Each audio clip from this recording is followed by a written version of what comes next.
Paper پہ بات ہوتی ہے، لکھائی ہوتی ہے، اس کا آغاز ہوا اور ساری دنیا میں پھیل گیا۔ ہندوستان میں جب تک انگریز نہیں آئے تھے، انگریزوں کے آنے سے قبل کوئی ورقیوں کا چلن نہیں تھا۔ مغربیوں کے ہندوستان میں قدم رکھنے کے بعد ہی ورقے کا استعمال شروع ہوا۔ جب انگریز ہندوستان میں قدم رکھے تو وہ لوگ یہاں پر آنے کے بعد ان لوگوں کے ذریعے ہی ورقیوں کا چلن ہمارے پاس شروع ہوا۔ اس دور جدید میں کم از کم روزانہ ایک ورقیہ ہماری نظروں سے گزرتا ہے۔ اکثر ان میں تجارتی تشہیر ہوتی ہے۔ تجارتی اعلانات سے تعلق رکھنے والے ان لاتعداد ورقیوں کو حقیقی ورقیے نہیں کہا جا سکتا۔ لغوی معنی کے اعتبار سے ورقیے جدید خیالات، حقیقی رجحان،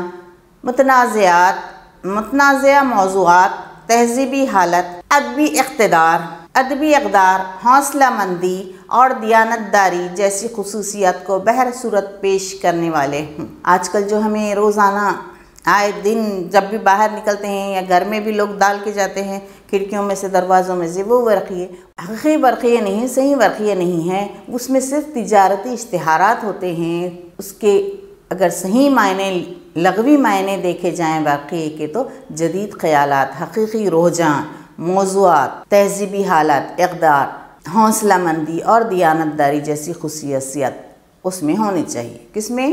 ورقیوں میں۔ ایک خبر یا متنازع موضوع سے تمام کو واقف کروانا ہی ورقیے کا اہم مقصد ہے۔ ورقیے کے موضوعات حقیقی ہوتے ہیں یا نہیں، اور وہ قاری پر کس طرح اثر انداز ہوتے ہیں، اس پر ورقیے تیار کرنے والے توجہ نہیں دیتے۔ ورقیے تقسیم کرنے، لکھنے اور شائع کروانے والوں کے نام ان میں ہونا چاہیے، لیکن ایسا کم ہی ہوتا ہے۔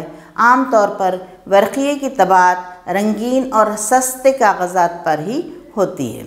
اکثر ورقیے 1 یا 2 صفحات پر مشتمل ہوتے ہیں۔ ضرورت کے لحاظ سے ان کی جسامت مختلف ہوتی ہے۔ حکومت کی فلاحی اسکیمات، سماجی بھلائی کے موضوعات کو عام آدمی تک پہنچانے کے لیے ورقیہ ایک اہم ذریعے کے طور پر استعمال ہوتا ہے۔ ورقیے کا مواد ان افراد کو فوراً سمجھ میں آتا ہے جس میں ان کو مخاطب کیا گیا ہے۔ دوسروں کے لیے یہ غیر واضح ہوتا ہے۔ چند ورقیے بہت کم وقت میں تباہ کیے جاتے ہیں۔ اسی وجہ سے ان میں اشاعتی غلطیوں اور غلط فہمیوں کا احتمال ہوتا ہے۔ چند باتیں جو اخبارات میں دیکھنے میں نہیں آتی، ان سے ہم ان ورقیوں کے ذریعے واقف ہوتے ہیں۔ ورقیوں میں اکثر بول چال کی زبان استعمال کی جاتی ہے۔ ورقیے مفت میں تقسیم کیے جاتے ہیں۔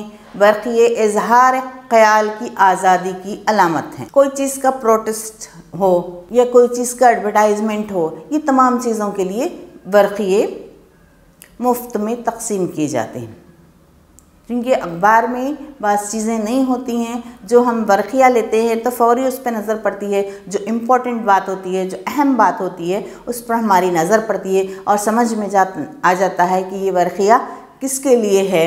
اگر کسی کے کام کا نہیں ہے وہ تو اس کے لیے تو بیکار ہے، مگر جس کے کام کا ہے وہ لوگوں کو سمجھ میں آ جاتا ہے۔ آئیے اب ایک ورقیہ دیکھیں۔ چلیے اب ہم ایک ورقیہ دیکھیں گے۔ دیکھیے ورقے پر کیا لکھا ہوا ہے۔ سب پڑھیں، سب پڑھیں۔ سیدھی طرف اور بائیں طرف دونوں طرف لکھا ہوا ہے سب پڑھیں، سب پڑھیں، اور اوپر ہیڈنگ کے طور پہ ہے ہفتہ روزہ حقوق اطفال تقاریب، محکمہ تعلیم آندھرا پردیش۔ کس کی جانب سے ہے یہ؟ محکمہ تعلیم آندھرا پردیش کی جانب سے ہے۔ پڑھنا ہم سب کی ذمہ داری ہے، یہ سب ہیڈنگ۔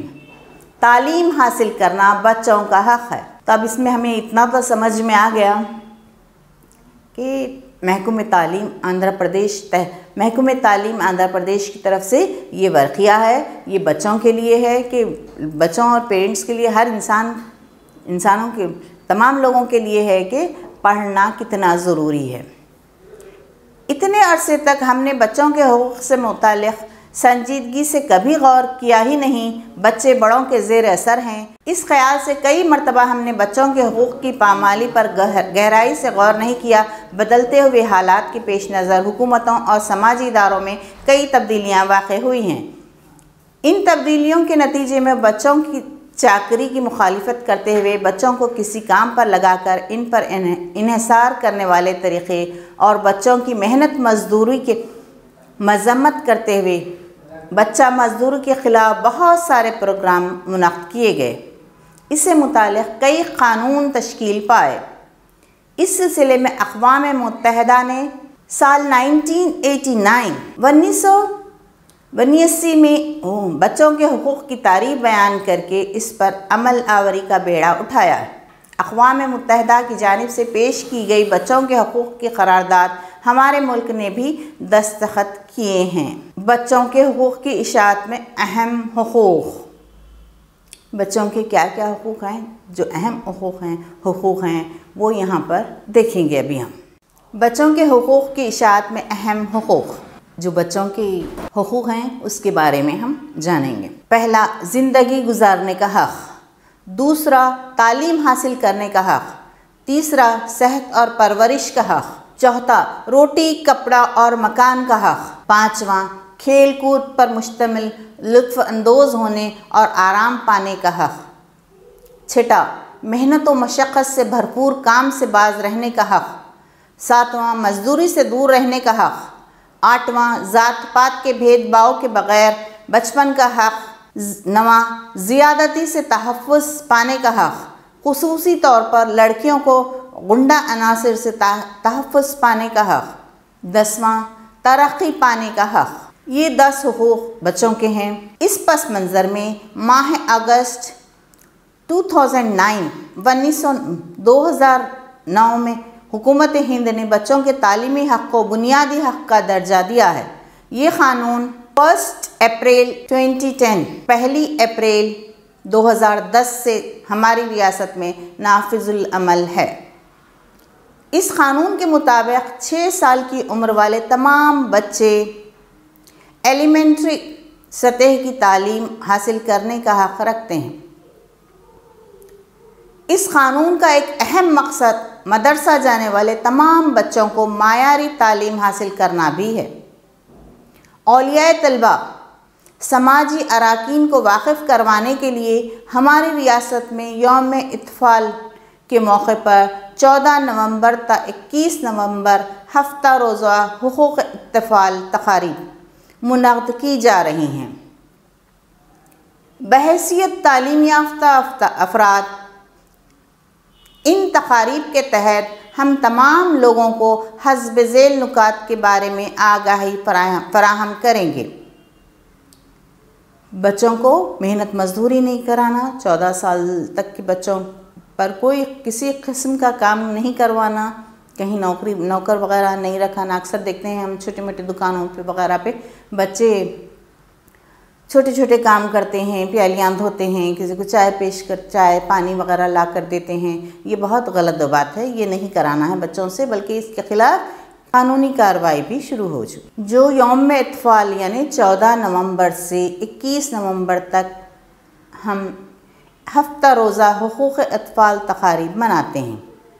کیوں مناتے ہیں یہاں سے تعلیم یافتہ افراد جسے معلوم ہے کہ بچہ مزدوری نہیں کرنا ہے، بچوں کے کیا کیا حقوق ہیں، وہ عام لوگوں تک پہنچائیں کہ بچوں کو مزدوری نہیں کرانا ہے، بچوں کو کھیل کود کی آزادی دینی ہے، بچوں کو تعلیم حاصل کرنے کا حق ہے، جیسا کہ ہماری حکومت نے کیا ہے کہ 14 سال تک فری تعلیم دی جاتی ہے بچوں کو۔